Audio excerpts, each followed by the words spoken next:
já que nós estamos utilizando todo esse arcabouço de conhecimento para entender ainda mais a nossa Umbanda, que o confucionismo, ele também fazia a prática de rituais de adoração dos ancestrais. E nós, na Umbanda, fazemos isso? Fazemos também, né? Então, aí nós temos Confúcio aí do lado, tá? Olha a foto dele aí, coisa linda, maravilhosa, né? A sua ideologia de organização da sociedade, hein? Clica para apresentar a tela cheia, mãe, que está pequena a imagem. Está pequena, né? Para aumentar a apresentação. Eu vou ter que interromper. Não, no PowerPoint, mãe. No PowerPoint tem um lugar para clicar ali e aumenta a tela. Acho que eu interrompi. Foi. Aí a senhora volta lá, por favor. Já estamos gravando, tá? Tá, peraí.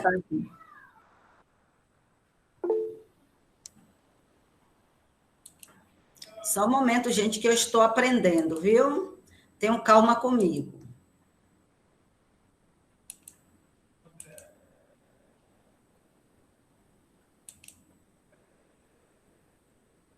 Harold falou o F5. Agora? Pronto. Obrigada, irmão. Então, estou aprendendo. Pronto. Olha a coisa linda aí, Confúcio. A sua ideologia de organização da sociedade procurava recuperar os valores antigos, perdidos pelos homens de sua época. No entanto, em sua busca pelo tal, ele usava uma abordagem diferente da noção de desprendimento propostas pelos taoístas. A sua teoria baseava-se num critério mais realístico, onde a prática do comportamento ritual daria uma possibilidade real aos praticantes de sua doutrina de viver em harmonia. Então, a preocupação de Confúcio eram esses princípios, né? Então, ele tudo fazia, a sua ideologia era de organização, né? Ele organizava esses valores antigos que os homens deixaram naquela época de praticar. Sem contar que, com essa visão de adoração aos ancestrais, muitos já tinham achado que não era uma religião, não era uma prática boa para estar se fazendo. Desde quando tem religiões no Oriente que até alimentos colocam dentro dos altares. No caso, hoje eu vou almoçar macarronada com frango. Então, antes de eu servir a mesa, eu pegava o macarrão em um pratinho, um pouco do frango, salada, tudo que foi do meu dia na mesa do almoço, eu colocava no altar para servir aos meus ancestrais. Então, essas práticas incomodavam alguns. E o papel de Confúcio foi, digamos assim, resgatar essa cultura. Tudo bem, gente? Posso continuar? Então, Confúcio não pregava a aceitação plena de um papel definido para os elementos da sociedade, mas sim que cada um cumprisse com seu dever de forma correta. Já o condicionamento dos hábitos serviria para temperar os espíritos e evitar os excessos. Logo, a sua doutrina pregoava a criação de uma sociedade capaz, culturalmente instruída e disposta ao bem-estar comum. A sua escola foi sistematizada nos seguintes princípios: Ren, que é a humanidade; Li, cortesia, o ritual; Zi, conhecimento, sabedoria moral; Xin, integridade; Zin, fidelidade; e justiça, retidão e honradez. Então, Tudo isso para que o homem tivesse uma capacidade plena de viver em equilíbrio. Era uma escola, porque ensinava de forma organizada esses princípios. Eu fui visitar, né, um templo taoísta em São Paulo, né? E lá, muito bonito o altar, e era servido na mesa do altar muitas frutas, muitos alimentos, muitos grãos. E eu perguntei, né, ao mestre lá, ele disse que os deuses, eles precisam do alimento. O alimento é energia, é força, é energia vital. Proporciona energia vital. E aí a gente chega na Umbanda, o que é que nós temos? Quais são as oferendas? O que é que a gente oferece, né, aos nossos guias? Frutas, grãos, flores, de tudo aquilo. O que é que eles retiram? Eles comem, mastigam? Não, mas eles fazem uso da força contida naqueles alimentos. Para que a gente come? Para tirar daqueles alimentos força, vitalidade. Aliás, tudo que não vai servir é excretado do corpo humano. Através das fezes, da urina, né? Da transpiração, e por aí vai. Budismo. Budismo é uma doutrina religiosa, filosófica e espiritual, e tem como preceito a reencarnação do ser humano de forma a aprender-nos aos sofrimentos do mundo material, aprendermos. Ou seja, Buda não é visto tanto assim no budismo como único com direito à iluminação. E o que é iluminação? Quando eu digo assim, essa sala está escura, eu não consigo ver o que tem nela. Eu acendo a luz e eu consigo enxergar tudo que tem no ambiente. Se eu sou uma pessoa iluminada, eu transfiro a minha luz, eu permito que a minha luz ilumine o mundo ou as pessoas. Então, as características do budismo. O budismo representa uma atitude perante o mundo, uma técnica de comportamento. Seus seguidores aprendem a desapegar-se de tudo que é transitório, o que resulta numa espécie de autossuficiência espiritual. No universo budista, o qual não possui início ou fim, o nirvana seria o estágio ideal, mas esse não pode ser ensinado, mas apenas percebido. O karma é assunto de destaque no budismo. Segundo esta ideia, as boas e más ações surgidas da intenção mental trarão consequência nas próximas reencarnações, para as quais não há salvação divina. Eu fui pegando, gente, bem superficial, porque o que nos interessa mais são as entidades que são vistas nessas religiões e que a gente vai ver daqui a pouco em relação à Umbanda. Então, eu só estou trazendo esse pouquinho aqui para a gente não fugir do conteúdo que já vinha sendo estudado. Tudo que somos é resultado do que pensamos. E para Buda também, as 4 nobres verdades de Buda. A vida é sofrimento, o sofrimento é fruto do desejo, ele acaba quando termina o desejo, ele é alcançado quando se segue os preceitos ensinados pelo Buda. Ou seja, a história de Buda, eu vou inclusive colocar um linkzinho depois para que vocês possam assistir, a título de relembrar, que alguns já assistiram, mas a história de Buda ela é muito bonita, muito importante, né? E Buda nasceu no início do ano de 1563, ele nasceu na Índia com o nome de Siddhartha Gautama. A vida de Buda pode ser resumida em nascimento, maturidade, renúncia, busca, despertar e libertação, o ensino e a morte.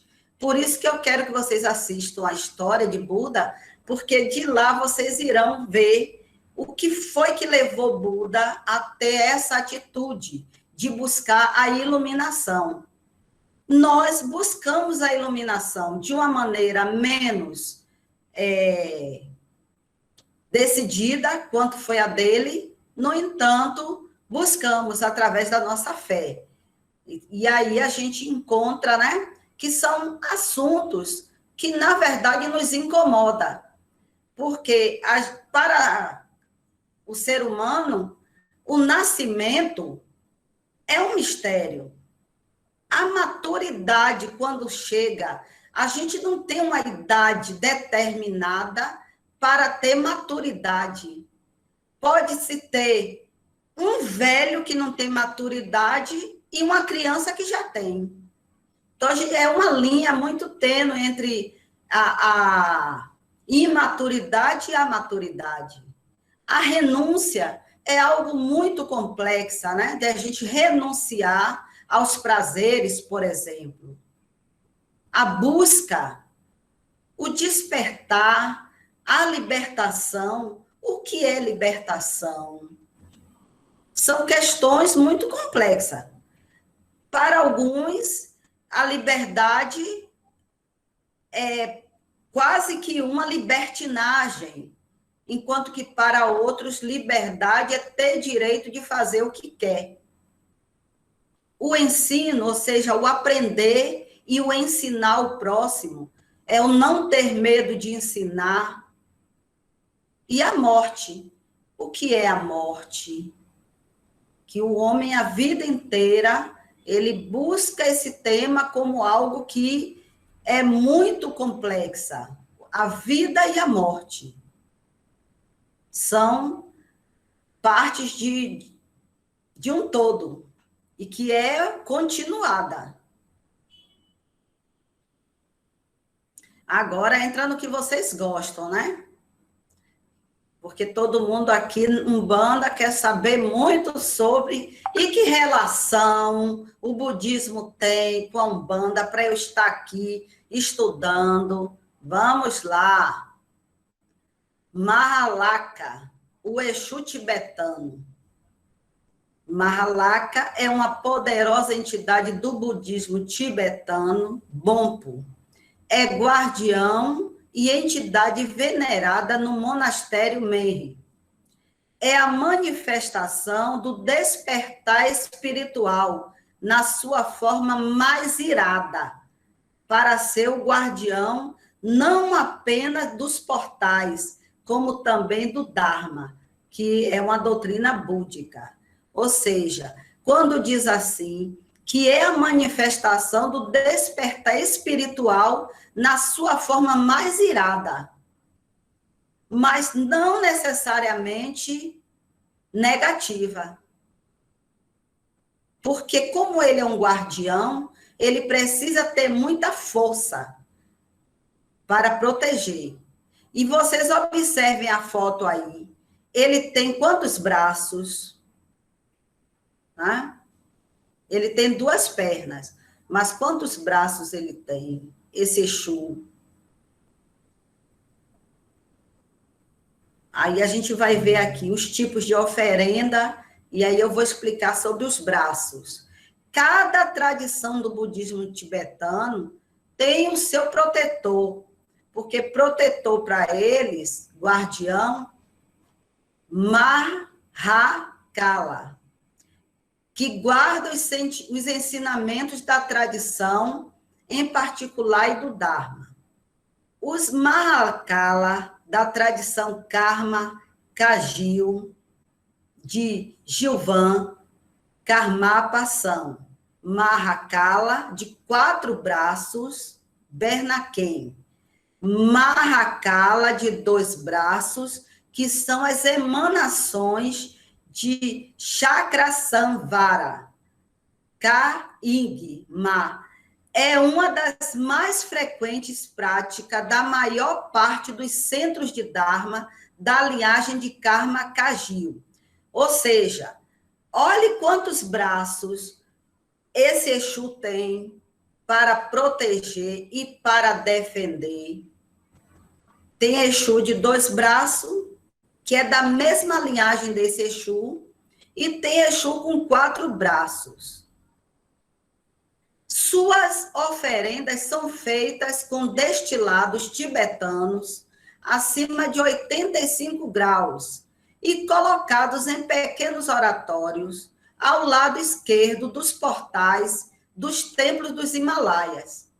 Ou seja, essa oferenda que é oferecida a esses Exus, o que é essa oferenda? Senão a própria cachaça que a gente serve, e em um grau ainda muito acima de muita 51, de muito 51, ou caninha da roça. E qual é a posição que ficam esses altares, aonde são colocados esses oratórios, onde são colocadas essas oferendas? Fica de que lado? Do lado esquerdo? O que é que lembra vocês? Lado esquerdo dos portais dos templos dos Himalaias. É uma porteira? Eu acho que é uma porteira, não é, gente? Fica do lado esquerdo, na frente do templo.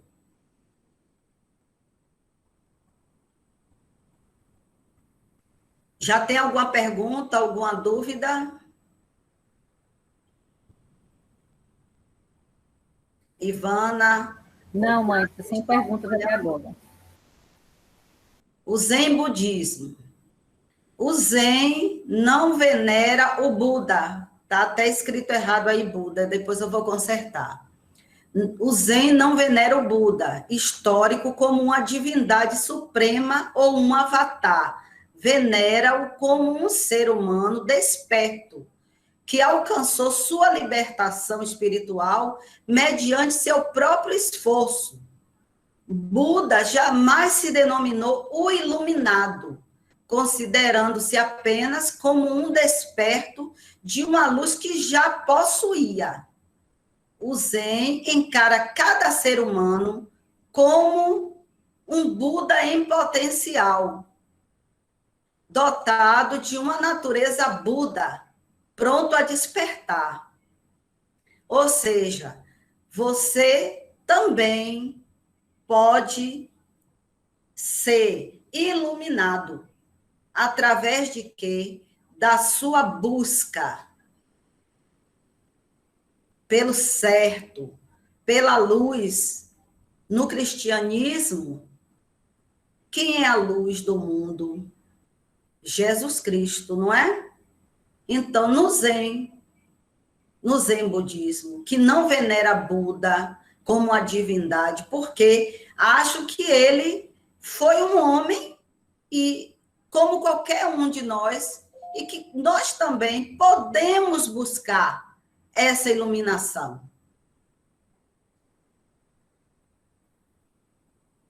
O shintoísmo. O Japão tem 2 religiões oficiais básicas, o budismo e o shintoísmo. O shintoísmo é a religião ancestral do povo japonês, que preservou seu espírito ao longo dos tempos. É anterior ao budismo e cultua os ancestrais. Olhe também, né? Cultua os ancestrais. Os contatos entre o shintoísmo e o budismo modificaram ambas as religiões, né? Como na Umbanda, ela está centrada nas forças da natureza, como o vento, o mar, a lua, a tempestade e outros fenômenos da natureza, que eles denominam de kami. Então, no caso, shintoísmo e budismo também busca, assim como a Umbanda, as forças da natureza, reverenciar a importância do vento, do mar, da lua, a tempestade, né? O sol, tem um significado para eles, assim como tem na Umbanda para nós. Inari Okami é uma divindade da prosperidade no Japão. E olhe os ventos em volta dela, dessa divindade, os ventos, os animais, a relva e a lua. Parece até o povo cigano, né? Voltado para a linha de Ansan. Ou seja, nada muda, gente. Um Exu aqui, Nil, o Exu guardião dos portais e do Dharma do Japão. Ou o Japão também tem Exu? Tem. Os mosteiros budistas japoneses ostentam em seus portais grandes estátuas que representam entidades iradas, com expressões ameaçadoras, herança do xamanismo originário e ancestral do Japão. Então, no Japão também tinha o xamanismo. Os gigantes Nil são Exus guardiões, não apenas dos portais, como também da doutrina búdica. Eles defendem também a doutrina. São defensores do Dharma, afastam entidades espirituais indesejáveis e barram a entrada delas, zelando pela tranquilidade e pelo bom andamento dos rituais, porque lá também tem rituais no Japão. E aí eu encontrei essa figura desse Exu.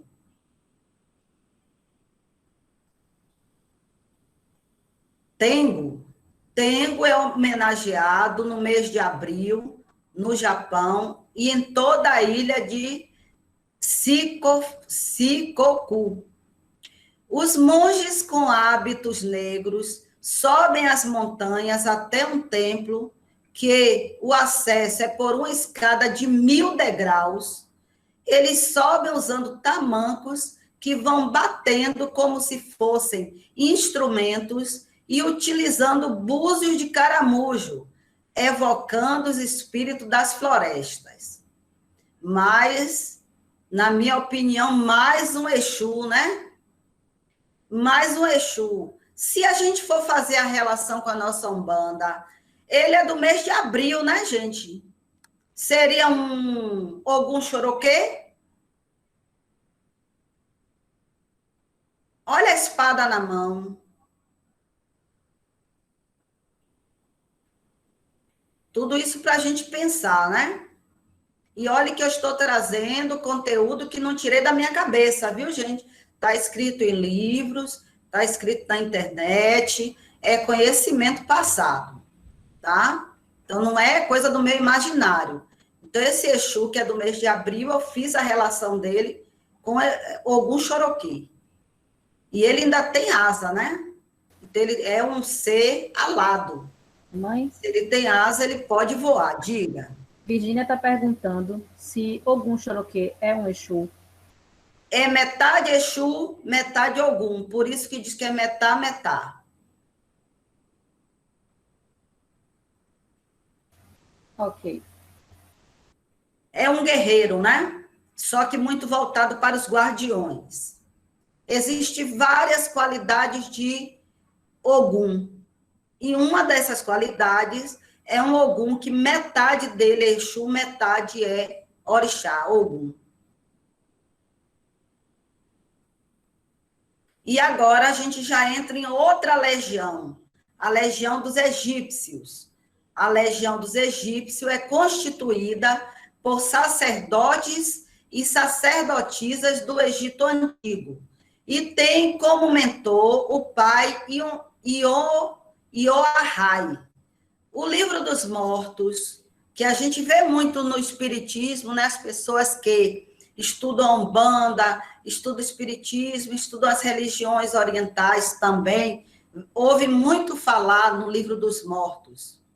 Era considerado o guia que trazia conhecimento espiritual sobre a vida e a morte. É um livro pré-cristianismo, então vem antes do cristianismo. E nele está contido várias doutrinas de religiões do Oriente, as quais já estudamos. Nós já estudamos várias religiões desde o primeiro dia que a gente está estudando esse livro. Então, agora a gente entrou na legião dos egípcios. Já saímos lá do outro país, agora já estamos no Egito. Aí coloquei esse mapa da África só para mostrar que o Egito fica na África. Não sei se vocês estão conseguindo visualizar a influência da espiritualidade egípcia nas religiões afro-brasileiras. Ah, mãe, mas o que é que aquelas pirâmides que guardaram por muito tempo, sarcófagos, né, de múmias, tem a ver com a religião afro-brasileira? Vamos lá. Historiadores contemporâneos atestam que os iorubás, que é o povo da Nigéria, influenciaram as religiões afro-brasileiras. Os iorubás descendiam do povo do sul do Nilo, Império Egípcio Negro. Existem muitas semelhanças entre as duas correntes religiosas. A exemplo do ritual iniciático, na Umbanda nós temos ritual iniciático, temos, né? Tem o ritual de deitada de Exu, de feitura no santo, né? A transmigração da alma, que provém do Antigo Egito. Ou seja, a transmigração, ou seja, a mudança, a roda na qual a gente reencarna o tempo todo até alcançar a evolução, né? Evoluir espiritualmente. E eu trouxe aqui um pensador, Heródoto, historiador e pensador da antiguidade. Ele atestou que o povo egípcio se vestia de branco, tinha pele escura, lábios grossos, ou seja, eram os negros que se vestiam de branco. Alguma semelhança com a Umbanda? Toda a estrutura hierárquica do reino de Yorubá é análoga à dos faraós egípcios.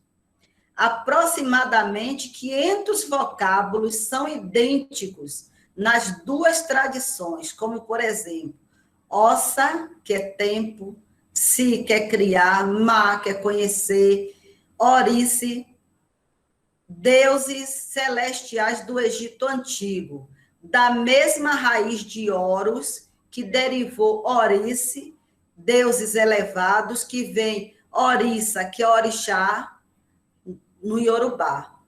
Então, a evolução da palavra, que chega em orixá. E de onde veio?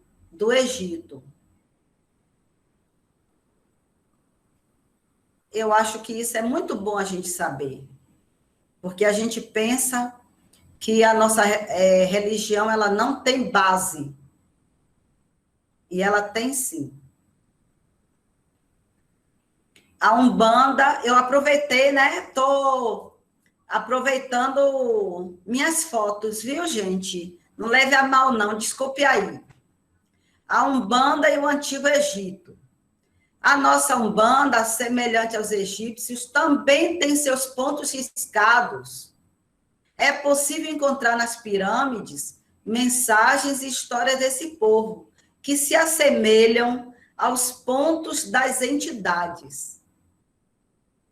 Então, vocês veem aí que as paredes, elas têm, são relevos de figuras, de desenhos, de escrita, assim como o ponto riscado das nossas entidades é uma assinatura, é um desenho, tem um significado, não é um desenho qualquer.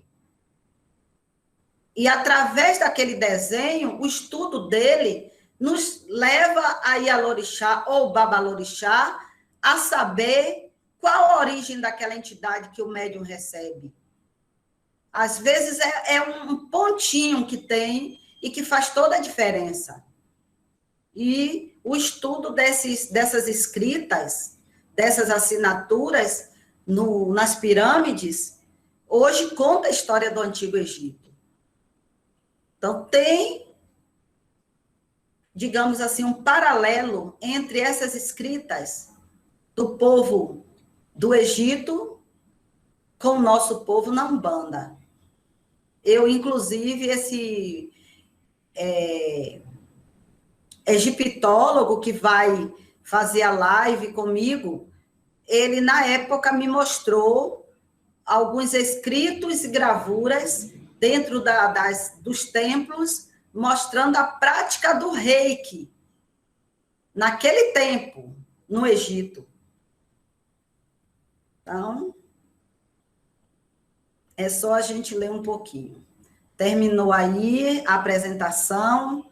Vamos agora discutir, conversar um pouquinho. E agora, como eu faço aqui, já se é para sair, para voltar para a página. A senhora clica em interromper compartilhamento. Sim, Pronto. Voltei. Estou de volta. Vamos para a... Oxe, já acabou os slides, o povo está querendo mais, não é? Quer mais? Vamos estudar e discutir, porque é muita coisa. É verdade. Eu estava observando, mãe, como é semelhante, como são semelhantes, né, os símbolos desses deuses todos de outras religiões. No mundo todo, se a gente for parar para fazer essa comparação que a senhora fez, a gente fica estarrecida com o tanto de símbolos que são semelhantes, tanto em relação aos deuses, às entidades, quanto os símbolos que eles usam. Como a senhora mostrou aí no instante, o guardião que usava uma espada, o guardião que é colocado à esquerda. Então, para a gente ver que realmente... Oferendas, né? Isso, as oferendas. Então, para a gente ver que realmente a gente não pode julgar a religião de ninguém, porque na nossa sempre tem um pouquinho do outro. Impressionante isso. E aqui, no livro, eu vou ler aqui um trechozinho que diz assim: a África negra preservou por séculos os grandes segredos ritualísticos da antiga civilização egípcia. Existe uma teoria que relaciona o misterioso culto aos eguns praticados no Brasil, na África e no Caribe, em que os espíritos ancestrais falam com uma voz rouca por meio de suportes inanimados de madeira e outros materiais, e não há médium, com as múmias egípcias que serviram para tal propósito. Esses mistérios nos quais as múmias literalmente falavam eram presididos pelo deus Anubis. Olha para isso. Vocês ouviram? Então, esses eguns, que eram as múmias que falavam, espírito, não tinham médium para incorporar. No entanto, a própria múmia falava, gesticulava, produzia ações. Então, gente, existe um paralelo muito grande entre a nossa religião. Vocês viram desde o comecinho. E na próxima semana a gente vai entrar nas rezadeiras, nos rezadores, né, que tem na Umbanda, de onde vieram. Muita coisa, gente, para se estudar, para se saber, para não ficar. A Umbanda, ela não tem fundamento. A Umbanda tem fundamento. A Umbanda não tem livro. O livro dela é a natureza. Mas você precisa associar desde o comecinho da humanidade na Terra o que é que traz de ensinamento para a gente. A gente viu muito a questão de Xangô. Agora a gente está vendo muito de Ogum. Eu acho que entrou uma pergunta aí. Lorena disse assim, o Zen budismo é incrível e acredito que, de certa forma, as práticas meditativas auxiliam diretamente na ascensão espiritual. Sim, com certeza. E, assim... Ela está dizendo que é ainda mais incrível que nós, enquanto umbandistas, podemos ter acesso a vários bons princípios de outras vertentes religiosas.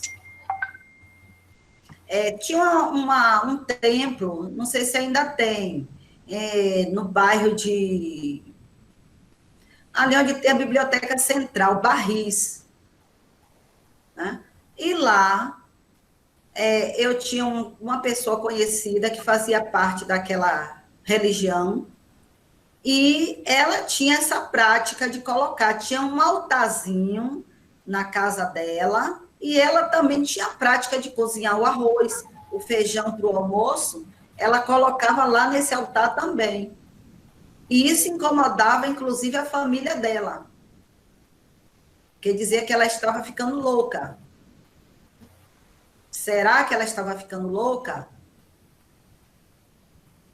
Michele, mãe, está aqui dizendo, só para falar de rezadeira, todo mundo adorou a ideia. Aí Michele botou, eba, rezadeiras. Lembra de Dona Lourdes, rezadeira? Lembro sim, lógico. Oxe, não podia ter uma dor de barriga que eu já levava os meninos lá para ela rezar. Excelente rezadeira.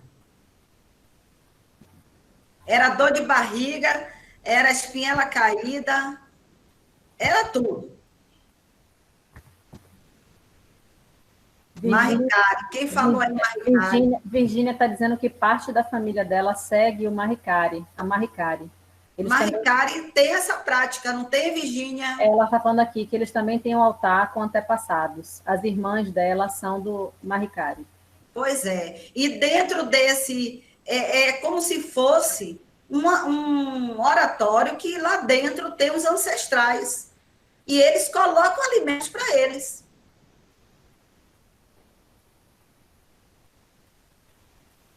Tudo que come. Fez como é que chama? Arroz doce, coloca lá. Eu ia falar uma coisa que Henrique lembrou aqui. No México também tem esse costume. No Dia dos Mortos, eles fazem as oferendas com comidas, com frutas, né? Tudo que eles comem, eles colocam também lá. É uma tradição muito forte, a tradição dos antepassados. É uma festa. Inclusive, quando eu foi no México, foi no Chile, né? Um rapaz, ele ele se apaixonou por uma moça e ele foi proibido de namorar essa moça. Ele se desgostou e entrou em um túnel e lá ele desapareceu. Então, as pessoas dizem que tem algumas pessoas que chegam lá e veem, porque ele andava muito de bicicleta. Então, até hoje, as pessoas ainda veem ele passar de bicicleta. Só que isso já tem muito, muito tempo, muitos anos. Não teria como mais esse menino andar de bicicleta. Virgínia está dizendo que até o cigarro que o pai dela fumava, as irmãs colocam no altar. Mirinha Borges está dizendo, eu sou messiânica, e nós temos o Mitamaya, ou Butsundan, que é o altar dos antepassados, shintoísta ou budista. Se eu estiver pronunciando errado, vocês me corrijam. Virgínia Butsundan. Butsundan? É. Aí, que é o nome do altar. Olha aí, gente. O povo todo incubado. Tá vendo? Mas todo mundo conhece um pouquinho. Agora está todo mundo se entregando. Que bonito, que beleza. Assim que é bom. Então, André, gente, não André, precisa a gente se envergonhar porque colocamos uma guia no pescoço, porque a gente saiu para levar uma oferenda no mar, numa cachoeira, porque isso é praticado, gente, desde muito tempo. E as religiões sempre, digamos assim, no modo positivo de falar, copiam outras religiões. Nada de novo debaixo do céu. Jesus já falou isso. verdade. Andréa Fonseca está aqui dizendo, mãe, vimos que as oferendas e guardiões existem em várias religiões, mas só as religiões de matrizes africanas que o preconceito é grande. Pois é. O Exu de lá tem um nome chique, né? Tem uma pergunta aqui de Daphne. Sim. Mãe, a senhora falou que algumas múmias falavam. Era uma forma de enterrarem os mortos? Então, essas múmias eram induzidas por quiumbas ou eram as almas das pessoas que faleceram? Como é que isso funcionava? Eu não sei se você prestou bem atenção. Olha o que é que ela diz aqui no livro, né?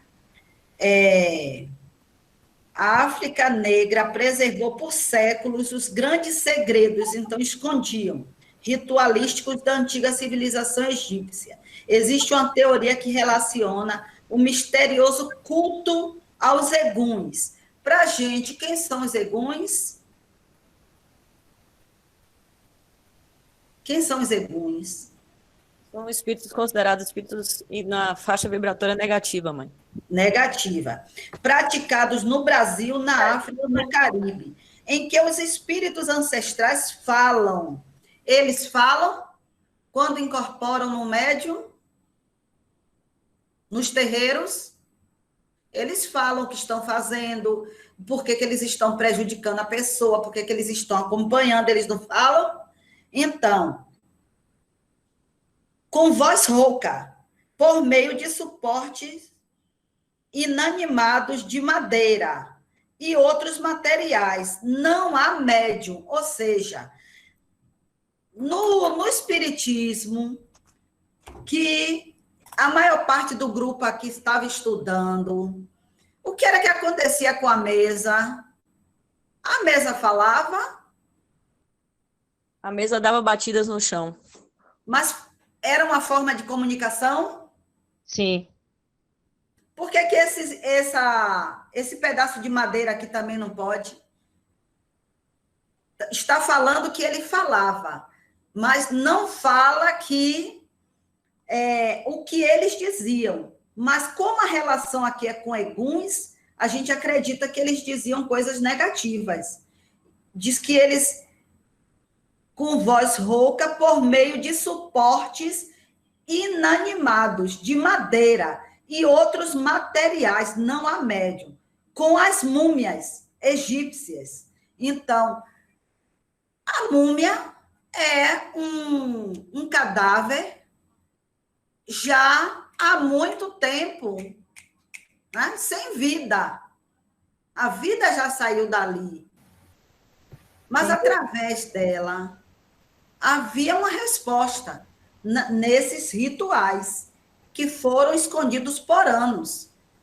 Na ilha, aqui, na Bahia, na ilha de Taparica, tem um terreiro no qual eles reverenciam os eguns, tanto que é conhecido como egunguns. Conta-se, eu nunca fui, mas muita gente que foi, e eu já conversei com pessoas que foram participar, não se vê os pés dos espíritos que dançam. Tem aquela coberta de palhas, feito omolu, aquele espírito entra ali debaixo, dança e você não vê os pés. E você não pode sair antes do término do ritual. Se você sair, eles pegam vocês no caminho e batem. Diz que é tipo um cipó nas pernas. Aí Virgínia disse, lá ela. Então, assim, aqui pertinho da gente, existe um ritual, é um ritual secreto, é fechado, não é para todo mundo. No entanto, que tem quase essa mesma prática. De onde veio? De onde foi trazido? Da África. E a África, nós vimos no mapa, que fica... O que é que fica na África, além dos outros países? A gente estudou o quê? O Egito. E esses ensinamentos vieram de onde? As beiras do Nilo. E o Nilo fica no Egito. O rio Nilo. É muita coisa. Mãe, Sim. essa prática que é realizada na ilha pode ser relacionada com a quimbanda? É como uma quimbanda que só utiliza espírito com egum? Não é egum, umbanda, não é candomblé. É quimbanda. outra religião, conhecida como egunguns. Ah, tá. O nome da religião é essa, egungun. É isso? É. Mãe, Henrique está perguntando se, seguindo a doutrina umbandista, poderíamos colocar fotografias dos nossos familiares já falecidos nos nossos altares? Não. Não, porque você vai estar reverenciando dentro da sua casa e todo sentimento atrai. Então, mesmo sendo sentimento de amor, o que a gente prega é deixar que as pessoas sigam o caminho dela. Você não sabe em que fase esse seu familiar está de desenvolvimento, de evolução. Se precisa estudar, se está trabalhando. Ninguém está lá do outro lado descansando, dormindo, aproveitando para tirar uma soneca. A gente sai daqui, assim que se trata, é tratado porque é um trauma o nosso desencarne. Então, depois de tratado, a pessoa vai trabalhar, vai estudar. Trabalhar, estudar faz bem. É o que a gente está fazendo aqui. Aí você coloca a foto no altarzinho, vai acender uma vela, então você vai atrair para aquele local aquela presença. E como essa energia não combina com a nossa, você vai começar a passar mal. Pronto, esclarecido. Lorena está perguntando, Egum e Quiumba são a mesma coisa? Eguns são espíritos desencarnados. Quiumbas são espíritos que não têm entendimento do mal e estão praticando maldades, né? Então, assim, vingança é uma prática própria de um quiumba. É isso aí. Ora, se o quiumba faz isso, ele não pode ser um espírito que esteja em paz. Até porque aqui não é o lugar dos espíritos estarem. Muito menos aquele que quer vingança. Se ele desencarnou e já tentaram levá-lo, ou ele foi e escapuliu de lá, o que é que ele está fazendo aqui?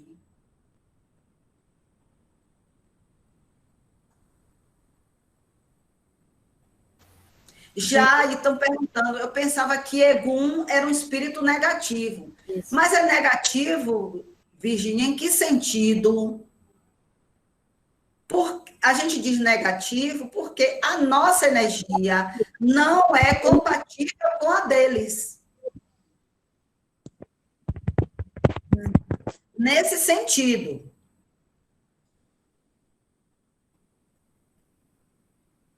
Agora, quando a gente já diz assim, aqui é um Egum, mas já ele está no formato de um quiumba. Tem quiumbas que já adotaram um formato monstruoso.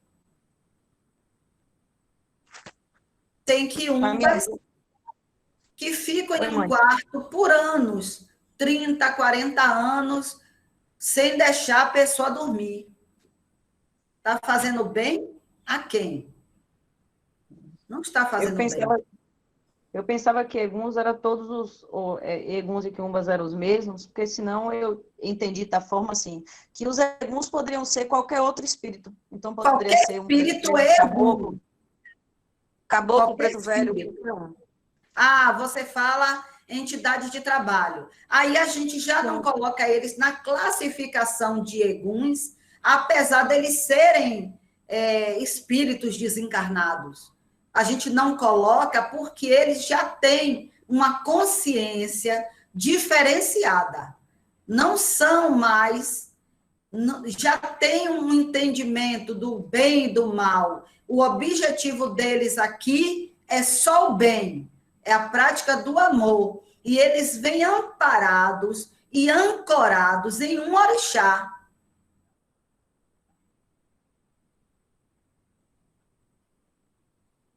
Entendeu agora? Entendi, mãe, perfeito. Aí, assim, o caboclo, o preto velho, um dia viveram na Terra.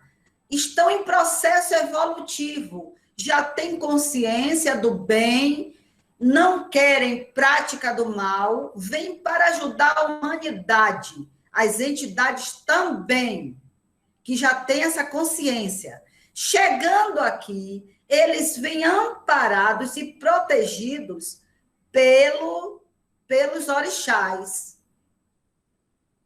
certo? É por isso que existe uma diferença. Quando eu digo Exu, Pombagira, ainda é muito terra.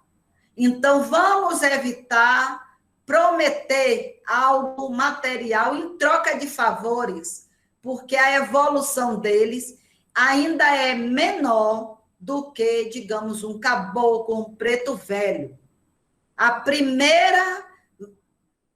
O primeiro trabalho realizado por um espírito que voltou à Terra para fazer a caridade é por meio de Exu e Pombagira. Então, ainda não se tem tanta experiência. Está em aprendizado. Mas, quando se trata do caboclo, do preto velho, ele já tem uma caminhada. Então, ele já vem já muito mais ancorado na força e na determinação do que eles vêm fazer de bem. Aí o Exu, ele vem fazer o mal, volto a dizer, não. Ele vem para praticar o bem. Só que, como é a primeira fase de experiência dele na Terra, na prática do bem, ele ainda pode ser fragilizado. Porque, digamos, ele vem para tratar, digamos, um parente que era inimigo, digamos, na vida e que está encarnado na Terra. Ele pode ser balançado? Imagine. Aí ele está amparado também por outros guias, por orixás. Gente, é uma equipe enorme que vem com cada entidade dessa. Por isso que eu digo, gente, olha, leve a sério o trabalho com sua entidade, porque ela não vem só. Ali é uma equipe para trabalhar com um médium. Tem a presença do orixá, tem a presença, digamos, naquela gira de Exu, tem a presença do orixá. Orixá não é desencarnado não, viu? Orixá é energia, é força divina. Então, pode vir um preto velho, pode vir um mestre, né? Pode vir um caboclo, pode vir um cigano, pode uma equipe para auxiliar aquele espírito no trabalho. E aí, quando você não se prepara, você vai dar oportunidade a talvez até ou um consulente que vai lá para testar, desmanchar todo um trabalho, porque a reação da entidade pode ser diferente e pode vir acontecer algo de ruim, ou pode ser até que venha aquele consulente venha trazendo um quiumba para desmontar aquela estrutura. Mas se o médium ele tem essa consciência e ele se prepara para o trabalho, ele tem fé, acendeu a vela do anjo da guarda dele, ele fez a oração dele, se preparou, claro que ele tem um amparo. E aquela equipe vai estar ainda mais fortalecida.